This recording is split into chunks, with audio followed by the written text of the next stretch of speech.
কক্সবাজারের মহেশখালী উপজেলার নতুন বাজারত অবৈধ স্থাপনা উচ্ছেদত অভিযান চালাই উপজেলা প্রশাসন। বুধবার ফজরতুন 2 পর্যন্ত চলা অভিযানত নেতৃত্ব দেয় উপজেলা নির্বাহী কর্মকর্তা মোহাম্মদ হেদায়েতুল্লাহ।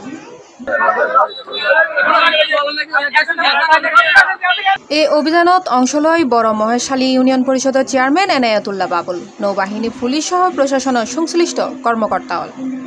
প্রধান সড়কতন শুরু হয় নতুন বাজারের শেষ অংশ পর্যন্ত এই অভিযানত ফুটপাত দখলমুক্ত করা হয়।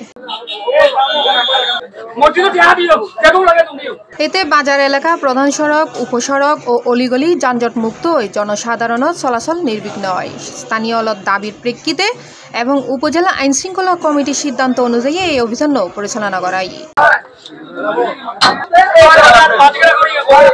বাজার সড়কের ফুটপাত অবৈধভাবে দখলের বিরুদ্ধে পদক্ষেপ লওয়া হয়। নতুন বাজার যানজট মুক্ত থাকিব হই মহেশখালী উপজেলা নির্বাহী কর্মকর্তা মোহাম্মদ হেদায়েতুল্লাহ।